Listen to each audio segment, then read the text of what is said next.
그럼 풀하고 나무하고 어떻게 다르나요? 제가 뭐 식물학적으로는 잘 모르나 풀은 한 해만 삽니다.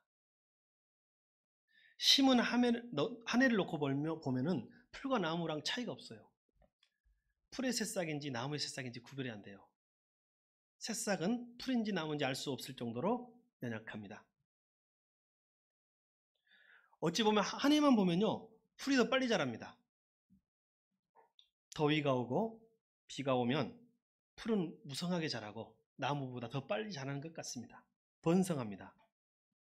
그러나 한 해가 바뀌고 겨울이 지나고 봄이 오면 풀은 마르고 시들고 풀은 원점으로 돌아가는 것입니다. 그러나 나무는 더디 자라는 것 같아도 꾸준히 자랍니다. 몇 해만 지나면 나무는 어느 풀과 비교할 수 없을 정도로 크게 자라납니다. 사람도요, 풀 같은 사람이 있고 나무 같은 사람이 있습니다. 성경에 풀 같은 사람을 악인이라고 표현한 부분이 있습니다. 악인도 잠시 형통할 수 있습니다. 악인이 잠시 자랄 수 있습니다. 그러나 전국에는 그는 마르고 시듭니다. 성경 92편, 시편 92편 7절에는 이렇게 말합니다. 제가 이렇게 하면은 읽어주시고, 읽자고 한 부분 읽으시고 제가 읽는 부분은 따라오시면 되겠습니다. 악인들은 풀같이 자라고 악을 행하는 자들은 다 흥황할지라도 영원히 멸망하리라.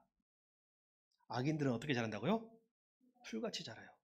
자랄 때는 왕성하고 잘 되는 것 같아요. 부흥하는 것 같아요. 그런데 그는 결코 흥황할 수 없습니다. 그래서 악인의 흥황한 것을 부러워하지 말라라는 것이 성경의 메시지예요. 그러나 여러분, 악인 부러울 때 있어요, 없어요? 안 믿는 것들이 저렇게 잘 나가네. 믿음이 필요 없는가? 라고 생각될 때 있어요, 없어요? 다 있죠. 편법, 권모술수, 또는 뭐 부모 잘 만나가지고 된 것처럼 보여질 때 여러분, 우리가 배가 아파요. 그러나 성경은 이야기합니다. 악인은 풀과 같다. 지금 왕성하게 자라나도 그를 부러워하지 마라.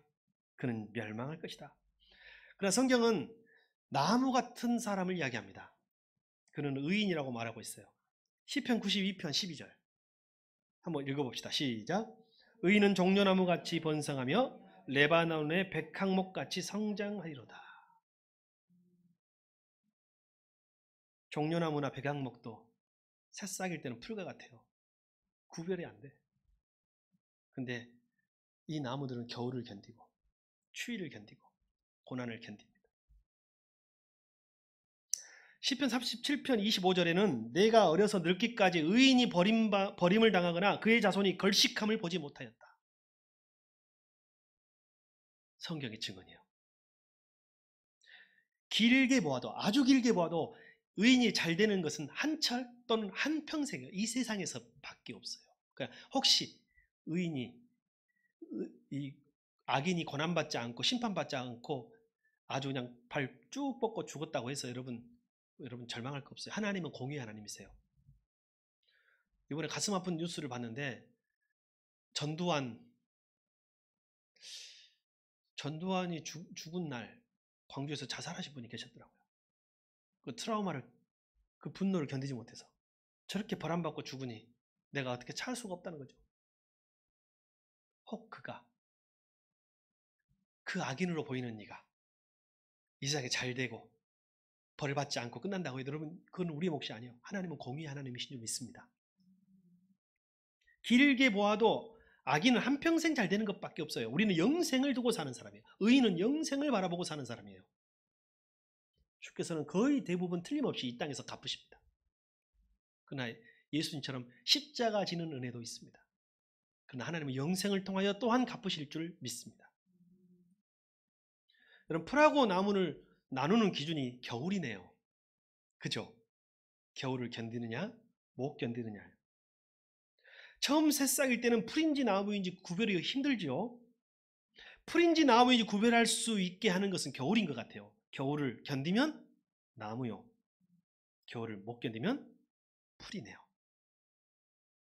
추운 겨울을 넘기면 나무가 되는 것이고, 여러분, 악인은 고난을 견디지 못하고 그러니까 바뀌는 거예요. 자꾸 마음이 바뀌어. 의인은 고난을 이기고 끝까지 믿음을 지킵니다. 결국 겨울을 이기게 하는 건 뭐예요? 믿음이에요. 의인이 겨울을 이기게 만드는 것은, 고난을 이기게 만드는 것은 믿음이에요. 결국 믿음 있음과 없음으로 그 고난과 겨울을 이길 수 있느냐 없느냐 결정되는 것입니다. 믿음은 풀이 나무가 되게 하는 것이에요. 여러분, 풀이 나무가 될 수 있어요, 없어요? 우리가 자연 현상 속에서, 자연계 속에서 풀이 나무가 될 수 있어요, 없어요? 없어요.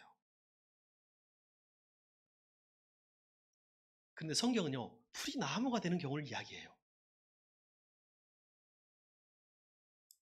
여러분, 겨자씨 비유 아시죠? 시 중에 가장 작은 씨는 무슨 씨라고 성경에 돼 있어요? 겨자씨예요. 진짜 작아요. 바람 훅 불면 날아가는 씨입니다. 근데 그 겨자씨가 자라나면 어떤 나무가 된다고 그랬죠? 새들이 깃들 만큼 나무가 된다고 그랬어요. 큰 나무가. 근데 여러분 아세요? 원래 겨자는 나무가 아니에요. 겨자풀이에요. 자연 현상에서는, 자연계에서는, 과학의 영역에서는 절대로 풀이 나무가 될 수 없죠. 겨자풀은 겨자나무가 될 수 없어요. 그러나 성경에서는 믿음으로는 그것이 가능하다고 말하고 있어요. 여러분, 지난 어버이 주일 설교에 아버지의 마음 설교할 때 우리 인간은 태어날 때 무엇으로 태어난다고요? 탕자로, 집 나간 아들로 태어난다고 했습니다. 우리 인생은 아버지 집을 찾아가는 여정이고 과정이라고 했습니다. 그리고 우리의 최종 목적은 단순한 아버지 집이 아니라 아버지 닮기, 아버지 닮은 자녀 되기, 아버지 되기였어요. 기억나시죠? 우리 인생이 태어날 때 다 풀로 태어납니다. 죄인으로 태어나는 거예요. 근데 하나님은 풀 같은 우리 인생을 나무 같은 존재로 바꾸시길 원하시고, 실제로 믿음의 역사는, 성경의 역사는 풀 같은 인생들을 불러서 구원하시고 믿음 주셔서 나무로 바꾸어 가시는 것이 성경의 역사인 줄 믿습니다. 여기서 누가 풀이고 누가 나무인지 고민할 필요 없어요. 우리는 싹이라서 풀인지 나무인지 구별이 안 되는 사람들이에요. 때로는 풀처럼 연약하고 넘어지고 좌절하고 자빠져. 그 어찌 보면 어느 순간에 보면 견디고 버티고 이기고 있어요. 제가 목회를 시작하고 항상 동경하고 존경하고 우러러봤던 목사님들이 있어요. 근데 지금 세월이 흐르고 제가 목사 된 지만, 그리고 신학교 가서 신학교 졸업한 지 벌써 이제 한 20여 년이 지나고 보니 제가 한때 존경하고 우러러봤던 목사님들이 다 넘어졌어요. 무슨 말인지 아세요? 풀이었어. 풀 같았어. 그래가지고 예전에 제가 어릴 때에는 그때의 기준으로는 존경하고 높고 우러러봤던 분들이었는데, 지금 생각해 보니 이제 어떤 분들이 존경스럽기 시작했냐면 아무 탈 없이 묵묵히 자기 자리를 감당하며 은퇴하실 때까지 자리를 지켜준 목사님들이 귀하게 여겨지기 시작하고 있어요. 여러분, 세상에 성공한 사람만이 성공한 게 아니에요. 여러분의 자리를 지키고 견디고 버티고 겨울을 나고 여러분이 하나님 앞에 존귀한 사람입니다. 제가 신학교 졸업할 때는 우리 동기들이 뜨거웠습니다. 저희 동기 목사님들이 우리가 전부 다 졸업하면 루터가 돼가지고 뒤집어 엎자. 우리가 졸업하면 다 깔뱅처럼 돼가지고 다 뒤집어 엎자. 한국교회를 뒤집어 엎자 했다니까요. 뒤집어 엎기는 내가 뒤집어 엎혀지고 있네. 결혼하기 전에는 원대하죠. 꿈이 원대해. 내가 결혼해가지고 이런 가정을 이루리라. 결혼하고 살아보니 어때요? 하루하루 버티는 것도 힘들죠. 어떤 부모님이 제일 존경하고 훌륭한 부모님인 줄 아세요? 버텨주고 견뎌준 부모님들이에요. 그게 제일 존경하는 우리 부모님들이에요. 우리는 다 풀과 같은 사람들이에요. 우리가 나무일지라도 구별이 안 돼. 풀하고 구별이 안 돼. 우리 중에 얼마나 우리가 의로워서, 얼마나 우리가 믿음이 있어서 우리 스스로 나무라 하겠습니까? 오늘 성경에 등장한 사람은 풀같이 살아왔던 사람이에요. 그 사람의 이름은 아브람. 세 글자. 이게 왜냐하면 이름이 바뀌니까 두 개를 알아야 돼요. 하나 따라합시다. 아브람. 아브람. 삼음절이에요. 그 다음에 좀 이따가 이제 나무 같은 사람이 등장하는데 그 사람이 똑같은 사람이 바뀌어요. 자, 한번 따라합시다. 아브라함. 제가 이렇게 말하는 것은 자꾸 말을 계속 빨리 하다 보면 제가 헷갈릴 때가 있어요. 아브라함이 헷갈릴 때가 있어요. 아브람. 여러분이 제가 콩떡같이 말해도 찰떡같이 알아들으시기를 바랍니다. 예. 성경에는 아브람이 나옵니다. 그리고 또한 아브라함이 나옵니다. 이는 두 개의 이름을 가진 한 사람입니다. 아브람은 풀 같은 사람으로 보입니다. 그는 겨울을 이기고 고난을 통과하고 나무 같은 사람, 아브람으로 성장하고 변화해 가는 것이 그의 인생 스토리입니다. 그런데 그의 풀 같은 모습을 한번 살펴봅시다. 왜? 사람이 너무 잘나고 똑똑한 사람만 보면 우리가 따라갈 수가 없잖아요. 그가 우리 같은 사람인지, 때로는 우리보다 더 부족한 사람인지 봅시다. 풀 같았던 사람 아브람은 가나안 땅 기근을 견디지 못합니다. 여러분, 가나안 땅이 아브람의 어떤 땅이냐면 아브람의 가정은 본래 갈대아 우루, 지금 이라크 문명권에 살던 메소포타미아 문명권의 사람들이에요. 하나님이 그의 가정을 떠나라고 합니다. 내가 너의 가정을 떠나 약속의 땅으로 인도하리라 해서 아브람의 아버지 대의 큰 일가가 우루 땅을 출발해가지고 중간에 하란 땅에 정착했는데 그의 아버지 데라는 그냥 그곳에서 주저앉아 버렸어요. 그리고 또 거기서 뿌리를 내리고 살고 있는데 하나님이 이번에는 아브라함을 부릅니다. 아브라함이 그 가정의 대표가 되죠. 하나님이 그의 가정을 불러가지고 너의 본토와 친척과 아비집을 버리고 내가 너에게 지시할 땅으로 가라. 약속의 땅. 그 땅이 가나안 땅이에요. 그리고 아브라함이 식솔들을 데리고 출발합니다. 그리고 출발해서 사라와 함께 도착한 곳이 가나안 땅이에요. 가나안 땅은 아브라함에게는 무슨 땅이에요? 약속의 땅이에요. 언약의 땅이에요. 자, 여기까지 왔으면 사실 우르 떠나서 하란 떠나서 여기까지 온 것도 큰일이에요, 안 큰일이에요? 미국으로 가라면 미국 가고 호주 가라면 호주 가겠어요? 여기서 죽으라면 차라리 죽는 게 낫지. 가란 대로 간다고 다 가겠어요? 그러나 아브라함은 거기서 우리 전래 동화대로라면 잘 먹고 잘 살았더라, 오래오래 살았더라가 되겠지만 거기서 끝나지 않아. 아직 풀이에요. 아직 풀하고 구분이 안 돼. 고난이 옵니다. 그 땅에 기근이 내려요. 한번 봅시다. 창세기 12장 10절. 그가 풀이었을 때. 시작. 그 땅에 기근이 들었다. 그 기근이 너무 심해서 아브라함은 이집트에서 얼마 동안 몸부터 살려고 그리로 내려갔다. 고대의 기근은 큰일이에요. 죽는 거예요. 굶은 거예요. 근데 그 땅에 기근이 왔어요. 가족을 살려야 돼. 아내도 살려야 돼. 가축도 살려야 돼. 자기에게 딸리는 식솔들, 여러분 종들 있잖아요. 종들도 옛날에는 다 대가족이에요. 같이 죽는 거야. 고민해요. 기근이 없는 땅이 있단다. 가뭄이 없는 땅이 있단다. 어디예요? 성경에 이집트라고 돼 있죠. 애굽이에요. 여러분 아시죠? 이집트는 비가 잘 안 오는 나라인데 가뭄이 없어요. 라인강 때문에. 나일강. 이 흐르는 이 풍부한 수량의 나일강과 그 수로가 전국으로 촘촘하게 연결돼 있어가지고 거기는 여러분 가뭄이 없어요. 그러니 가나안 땅 사람들이 그러는 거예요. 저기 애굽 가면, 이집트 가면 거기는 먹을 것이 있단다. 그래서 떠납니다. 떠나야 돼요, 안 떠나야 돼요? 이 땅이 어떤 땅이에요? 약속의 땅. 이 땅이 어떤 땅이에요? 언약의 땅. 이 땅에 오기 위해서 우르도 떠나고 하란도 포기하고 온 거 아닙니까? 근데 가끔은 떠나야 될 때도 있어요. 하나님 허락하시면 떠나야 돼요. 예외.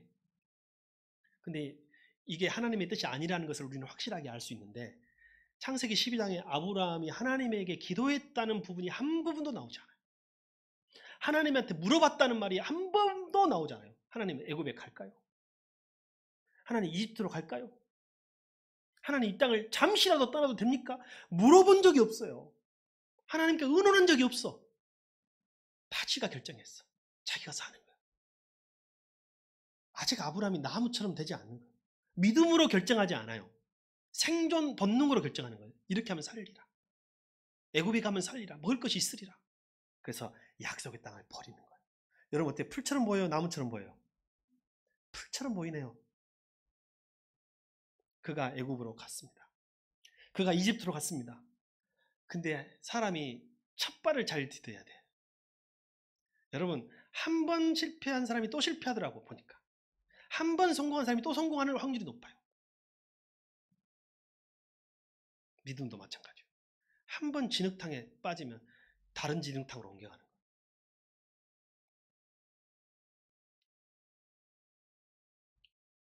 그곳에 갔는데 이방인들이잖아요. 가진 것도 없고 지킬 수 있는 힘도 없고 군사력도 없고 군대도 없고 가병도 없고 그냥 가족만 갔는데 자기 부인은 예쁘고 젊고 옛날 텃세가 보통이 아니에요. 우리나라도 시골 텃세 지금도 세지만 예전에는 진짜 원시적이에요. 걱정되는 거예요. 이들이 나를 다 죽이고 특히 아내가 예쁘고 젊으니까 이 아내를 빼앗고 나도 죽이고 하면 어떨까 싶어서 잔꾀가 발휘됩니다. 잔꾀가. 여러분 아시죠? 우리 부부가 의논을 하는 거예요. 우리가 아내라고 하지 말고 누이라고 속이자. 아내라고 하면 나를 뺏고 나를 죽이고 너를 빼앗아갈 수도 있겠으나 누이라고 하면 나한테 잘해주겠지. 실제로 그렇게 하죠. 어떻게 됐어요? 요즘 같으면 있을 수 없는 일이지만 그래도 요즘도 부인 팔아먹고 사는 사람도 많아요. 근데요 보세요. 약속의 아들만 있는 게 아니에요. 약속의 땅만 있는 게 아니에요. 약속의 아들은 누구를 통해서 옵니까? 약속의 아내를 통해서 오는 거예요. 약속의 땅을 버리더니 이제 누구까지? 약속의 아내까지 버리는 거예요. 하나님이 누구를 통해서 아들을 준다고 했어요? 누구를 통해서 자손을 준다고 했어요? 이 약속의 아내를 통해서 주신다고 하는 거 아니에요? 근데 그가 살기 위해서 그를 아내를 누이라 속이고 또 성경에 보니 유력한 이집트의 왕이 데리고 갔네. 이제 끝나는 거예요. 아브라함의 약속도 하나님의 약속도 약속의 땅도 약속의 아내도 약속의 자손도 없이 끝날 운명에 처한 거예요. 세상 같으면 이걸로 끝나는 거예요. 근데 여러분 하나님 아브라함은 누가 선택했어요? 하나님이 선택했잖아요. 이제 하나님이 개입하시는 거예요. 한 번도 약속의 땅을 떠날 때 하나님께 묻지 않은 그가 아내를 배신할 때도 하나님께 묻지 않은 그가 이제 여기서 죽게 될 생명 위기에 처했을 때 하나님이 등장한 거예요. 그것도 여러분 하나님이 등장하려면 우리 믿는 우리 꿈에 등장해야 되겠어요? 안 믿는 세상 사람 꿈에 등장해야 되겠어요? 하도 말을 안 듣고 묻지도 않고 자기 마음대로 사니까 이집트 왕의 꿈에 등장을 했어. 하나님이. 하나님 오직 답답했으면 하나님께 물읍시다. 우리가 하나님께 우리가 물읍시다. 하나님의 음성을 우리가 들읍시다. 기도는 우리가 해야죠. 어째 무속인들이 더 기도를 많이 합니까?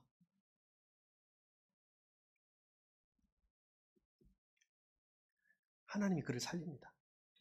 그의 아내를 되찾아오고 약속의 아내를 되찾아오게 합니다. 그리고 다시 약속의 땅으로 돌려보냅니다. 이게 풀같이 보였던 풀같이 살았던 아브라함의 때 이야기입니다. 거기에만 끝난 게 아니에요. 창세기 16장에 보면 아브라함이 이제 애굽에서 고생하고 가나안 땅에 돌아왔으니까 잘 먹고 잘 살았더라 이렇게 돼야 되잖아요. 사람이 쉽게 변해요, 안 변해요? 사람한테는 기대하지 말고 안 변했다고 실망할 것도 없어. 풀 같은 사람 아브라함은 약속의 땅을 기다리다가 지쳐 이제 거의 90살이 됐어요.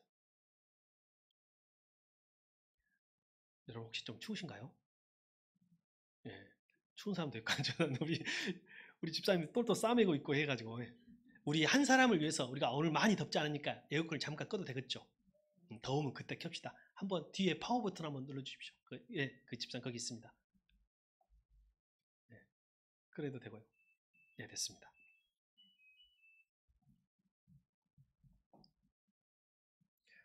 사람이 겨울이 풀을 시들게 하고 마르게 하는데, 고난이 그렇게 하는데, 기다리다 지치는 사람이 믿음을 잃을 수가 있어요. 여러분 그럴 수 있죠? 아브라함과 사라가 약속의 자녀를 기다리고 있는데 안 주시는 거예요. 90살이 돼도 안 주시는 거예요. 20년, 30년 지나도 안 주시는 거예요. 자, 봅시다. 그가 풀처럼 또 무너집니다. 창세기 16장 3절 한번 봅시다. 시작.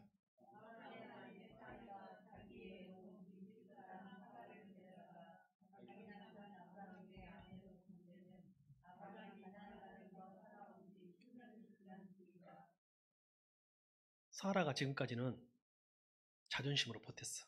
내가 번처고, 내가 약속의 아내이고, 하나님이 나를 통해서. 근데 얘기를 못 나니까, 요즘에는 얘기 못 나면 남자, 여자, 뭐 과학적으로, 의학적으로 다 이렇게 찾아낼 수 있지만, 예전에는 얘기 못 나면 다 누구 책임이었어요. 누구 책임인지 알 수가 없는데 사라가 죄책감을 갖죠.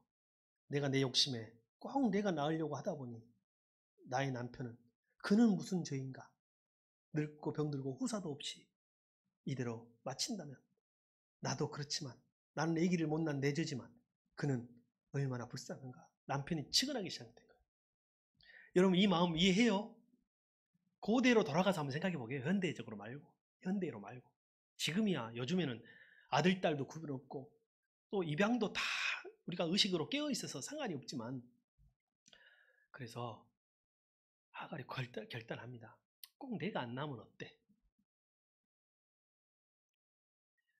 아까는 약속을 떠나서 약속을 버리고 약속의 땅을 떠나서 문제가 됐는데 이제는 약속을 바꾸어 버려. 하나님은 사라를 통해서 주신다고 했거든요. 근데 사라는 내가 아니면 어때로 바뀌어. 낳기만 하면 되지. 젊고 예쁘고 똑똑하고 지혜로운 자기의 그 종 중에 몸종 중에 예전에 몸종 중에 사라라는 여인이 있었어. 그를 아브라함에게 후처로 줍니다. 첩으로 주는 거예요. 아브라함도 마지못해 승낙을 해요. 왜? 자기도 늙고 병들어서 이제 연약해지고 하니 어떻게든 아이를 낳으려면 그 방법밖에 없겠다는 생각으로 아마 마지못해 그녀의 생각을 받아들인 것 같습니다. 여러분 이거 어떻게 생각하세요? 이게 풀 같은 모습이요 나무 같은 모습이요 하나님의 약속을 마음대로 변개해버려 바꿔버려.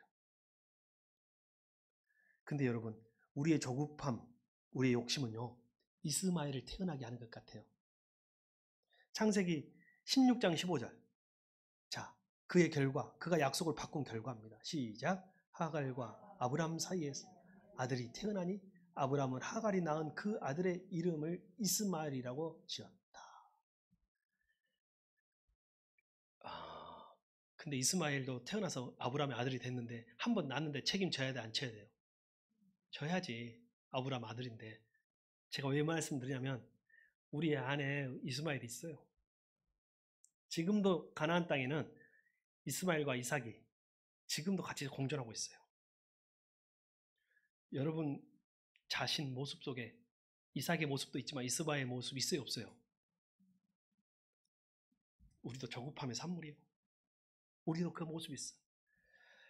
우리 자녀들 볼 때 참 닮지 않아야 할 나의 모습이 있어요 없어요? 참 닮지 않았으면 하는 그의 모습이 있어요 없어요? 있다니까요. 이게 우리의 조급함의 산실이요. 우리가 아브람처럼 우리가 사라처럼 끝까지 인내하고 올바르고 올곧은 방법으로 하나님의 방법으로 다 하지는 못했으니 그의 결과로 이스마엘은 나올 수밖에 없는 거예요. 그러나 감당해야 돼 안 해야 돼? 해야 돼. 해야 돼. 풀도 나무가 되는데 뭐 감당해야죠. 그래서 지금까지 과거는 묻지 마십시오. 내 안에 있는 이스마엘, 나의 이스마엘도 있다. 이게 약속을 변개시키려고 하고 내가 조급함으로 빨리 응답받고 싶고 빨리 뭔가 내가 원하는 걸 얻으려고 할 때 일어나는 일이에요. 그러니 억지로 하지 마십시오. 내 뜻대로 하지 마십시오. 조급함의 열매 이스마엘은 아브라함에게 평생 애가심거리가 돼요. 그러면 이제 하나님은 계속 그대로 내버려 두시는가? 아니요. 오늘 본문은 그 아브라함을 아브라함으로 하나님이 바꾸시는, 변화시키시는 그 장면이에요.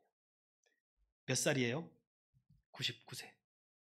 하나님은 우리를 풀같은 존재로 살도록 그냥 내버려 두지 않으십니다. 하나님은 오늘 풀같이 가벼운 아브람을 나무같이 든든한 아브람으로 바꾸시고 변화시키는 모습을 보여주십니다. 그럼 어떻게 될까? 어떻게 아브라함이 되었는가? 어떻게 우리가 아브람에서 아브라함으로, 사레에서 사라로 바뀔 수 있는가? 성경을 봅시다. 자, 먼저 99세의 아브라함에게 하나님이 나타나시는데, 여러분 99세라는 말이 무슨 뜻이에요? 우리가 어떻게 풀이 나무가 되는 방법은 자연 세계에서 있을 수가 없다고 그랬잖아요. 믿음의 세계에서만 가능한 거예요. 아브라함이 되는 길은 믿음으로 되는 것입니다. 아브라함이 되는 것은 아브라함의 노력으로 되는 것이 아니고, 아브라함의 능력으로 되는 것이 아니라 아브라함의 믿음으로만 되는 거예요. 그것을 깨닫기까지 99세. 여러분, 우리 이제 올해부터 나이를 한두 살씩 깎아야 되는 거 아시죠? 이제 국제 나이, 만 나이로 다 계산하게 됐으니까 좀 젊어졌습니다. 예. 그래도 아브라함은 99세면, 여러분 뭐예요? 99세면 인간으로서의 능력은 다 끝났다. 우리 옛 말로 날 받아놨다는 말 있죠. 지금 날 받아놓고 있는 분이세요. 하나님이 몇 살에 나타났다고요? 자꾸 불순종하고, 자꾸 약속을 바꾸고, 자꾸 못 기다리고, 자꾸 약속을 버리고 떠나니까 하나님이 13년 동안 안 나타났다가 나타난 거예요, 사실은. 13년 만에 나타났는데, 그때가 99세인데, 하나님 뭐 했어요? 제가 요즘에 보니까 막 특수부대 출신들이 텔레비전, 유튜브에 많이 출연하더라고요. 그 해군 특수부대 인명구조 하는 분들이 사람을 살 때 물에 빠진 사람 어떻게 건집니까 했더니 한마디로 딱 말하더라고. 그 사람이 기절할 때까지 지켜보고 있어야 합니다. 그리고 기절하면 가서 건져와야 합니다. 근데 보통 우리 가족들이 빠질 때 그렇게 못 기다리죠. 뛰어들어가지고 같이 사고 나는 경우가 많다는 거예요. 그래서 냉정하게 기다려야 됩니다. 자기가 아주 아기여서 수영 잘하는 어른이 가지 않는 한 비슷하면 큰일 난다는 거죠. 하나님이 99살까지 뭐 기다린 거예요? 아브라함이 뭐 빠질 때까지?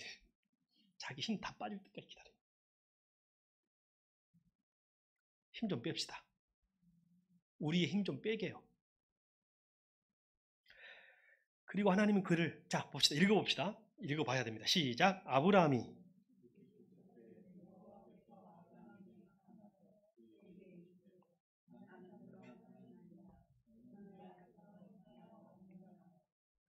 하나님이 99세에 나타나가지고 어떻게 자기를 보이시면 나는 전능한 하나님이다. 이게 엘샤다이라는 뜻입니다. 근데 엘샤다이라는 하나님이 이름이 사용되는 곳은 공통점이 있어요. 성경에서. 계약자로 나타날 때, 계약의 주체로 나타날 때. 하나님은 오늘 내가 너와 계약을 맺겠다. 그리고 여러분 전세 계약, 매매 계약했을 때 계약자 이름을 쓸 때 하나님이 엘샤다이라고 땄은 거예요.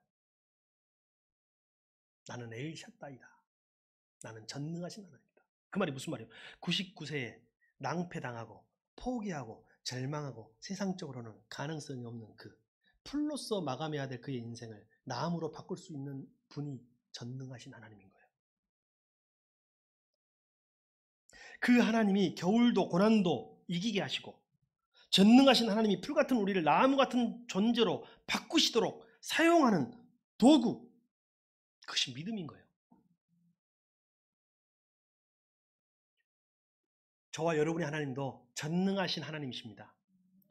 풀같은 우리를 나무 같은 존재로 바꿀 수 있는 분은 전능하신 하나님이십니다. 그러니까 내가 한다 못한다 말하면 돼요, 안 돼요?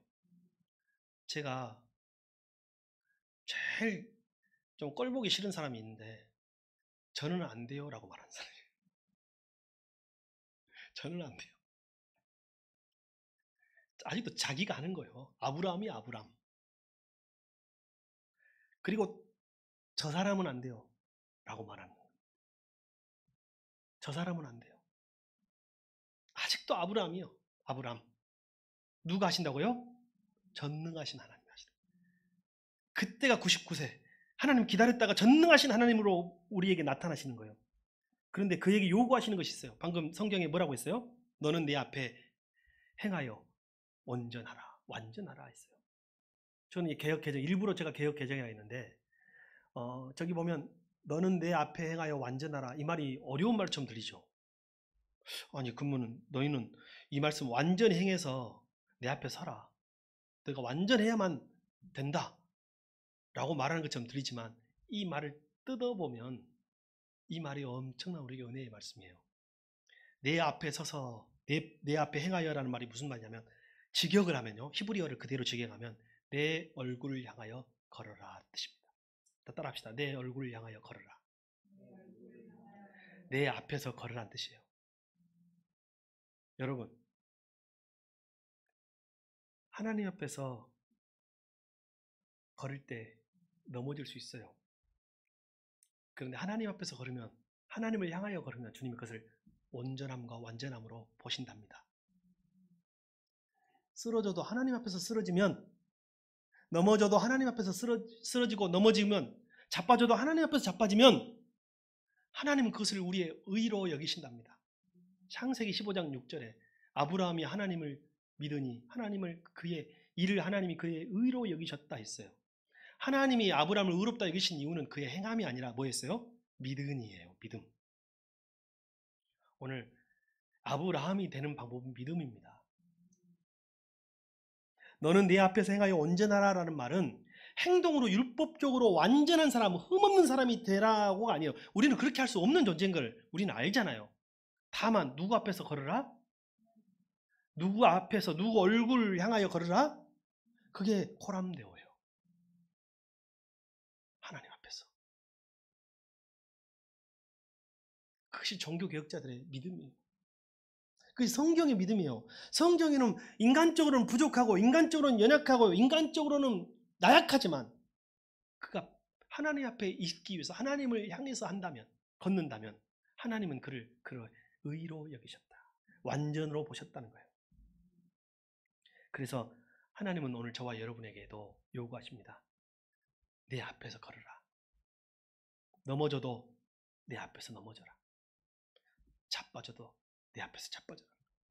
여러분, 근데 나 혼자 가다가 넘어지는 건 자빠졌다고 하는 거 아시죠? 근데 하나님 앞에서 넘어지는 건 뭐라고 부르는 줄 아세요? 엎드렸다고 하는 거예요. 봅시다. 창세기 17장 3절 시작.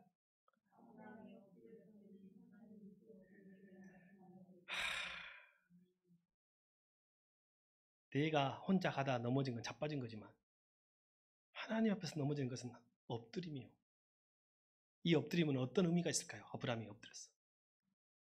주님, 제가 풀처럼 살았습니다. 내가 하나님하고 의논 없이 살았습니다. 제가 하나님께 기도하지 못하고 살았습니다. 내가 하나님께 묻지 못하고 살았습니다. 내 힘으로 살았습니다. 내 능력으로 살았습니다. 주님, 항복합니다. 나는 힘이 없습니다. 나는 죄인입니다. 이게 엎드림이에요. 오늘 이 시간 저와 여러분이 엎드리는 시간이 되기를 바랍니다.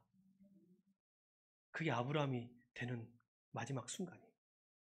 엎드리는 사람을 하나님이 아브라함으로 사용하십니다. 아브라함은 하나님 앞에 엎드렸습니다.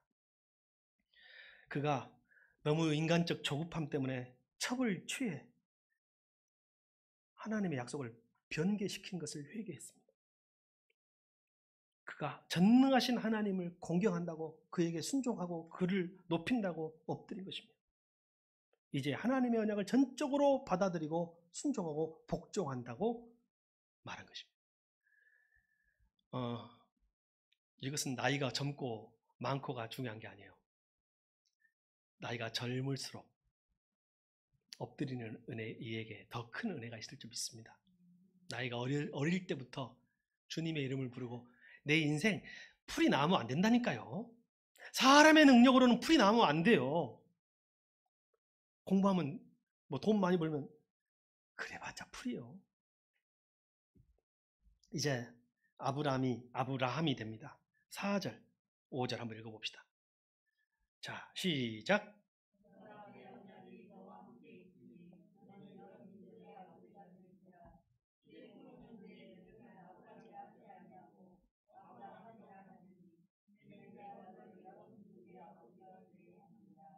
언약을 세워요. 약속. 근데 여기 보면 제가 일부러 개역개정을 갖고 왔는데 내 언약이라는 말이 나와요. 이 언약은 누구 언약이에요? 하나님 언약이에요. 어떤 의미가 있는지. 성경의 언약은 두 가지 언약이 있는데 쌍무 언약이 있고 편무 언약이 있어요. 쌍무 언약은 쌍방이, 양방이 다 의무가 있는 언약이에요. 지켜야 될 의무가. 근데 편무 언약은 한쪽, 일방적으로 한쪽만 지키는 언약이에요. 지금까지 아브라함 때 하나님 앞에 맺었던 언약은 모두 쌍무 언약이었어요. 아브라함이 지켜야 돼. 그런데 이제 하나님이 아브라함에게 주신 언약은 편무 언약이에요. 이제 누가 지키겠다는 거예요? 네가 할 수 없다는 것을 고백하고 네가 지킬 수 없다는 걸 고백하고 엎드리고 이제 모든 것을 하나님께 맡긴다면 내가 너를 이제 아브라함으로 책임지겠다. 너는 이제 아브람이 아니라 아브라함이다. 말씀하시는 거예요. 여러분 우리 은혜의 언약이에요. 그래서 쌍무 언약은 이 편무 언약은 은혜의 언약이에요. 일방적으로 하나님이 사랑으로 맺은 언약이에요. 우리가 부족하고 잘못해도 하나님이 끝까지 지키겠다고 하시는 언약이에요. 우리는 예수 그리스도의 십자가 보혈로 하나님과 편무 언약, 은혜의 언약 안에 들어온 사람들인 줄 믿습니다. 그리고 하나님이 아브라함에게 이름을 주시는데 자, 본래 이름이 뭐였어요? 아브람. 아브람의 뜻은 무슨 뜻인지 알아요? 오늘 우리 각주에 보니까 성경 각주에 보니까 존귀한 아버지라고 되어 있네요. 큰 아버지, 힘 있는 아버지, 능력 있는 아버지, 존귀한 아버지. 이게 아브람인데 아브라함은 무슨 뜻일까요? 많은 사람의 아버지. 다시 말하면 나 혼자 잘나서 나 혼자 똑똑하고 나 혼자 승리하려는 개인적 신분으로 살아가는 존재가 아브람이라면 아브라함은 이제 믿음과 사명과 공적인 직분을 가지고 살아가는 존재가 된다는 거예요. 하나님의 대리자로 살아가는 존재가 된다는 뜻입니다. 사라도 마찬가지예요. 사례, 원래는 사례였죠. 오늘 좀 이따 우리가 읽지 않았지만 그 하반절에 계속하다 보면 사라로 하나님 이름을 바꿨죠. 사례는 무슨 뜻이냐면 공주예요, 공주. 여러분 공주는 좋은 뜻이 안 좋은 뜻이요. 그 자체로는 좋지만 공주병은 나쁘죠. 공주는 뭐냐면 자기 혼자 그냥 예쁘고 혼자서 그냥 고고하게 살아가는 사람이에요. 근데 사라는 왕비라고 생각하면 돼요. 왕비. 왕비는 뭐예요? 한 나라의 국모로서 많은 사람들을 품고 사랑하고 공적인 신분으로 살아가는 존재를 말하는 거예요. 이곳에 아브라함 여러분, 아브라함이 됩시다. 사례 여러분, 사라로 삽시다. 풀처럼 살지 말고 나무 같은 존재가 됩시다. 믿음으로 살아갑시다. 그분 앞에서 걸읍시다. 그분을 바라보고 걸읍시다. 넘어져도 그분 앞에서 넘어지면 승리이고 그분은 반드시 우리를 세우셔서 사용하실 줄 믿습니다. 기도하겠습니다. 우리를 붙드시고 인도해 주시옵소서. 풀 같은 우리이지만 나무 같은 존재로 변화시켜 사용하여 주시옵소서. 아브라함처럼 믿음을 떠나 하나님께 묻지 않고 살았던 우리이지만 이제는 하나님께 엎드림으로 하나님 앞에서 살아가는 존재가 되게 하옵소서. 예수님의 이름으로 기도드립니다.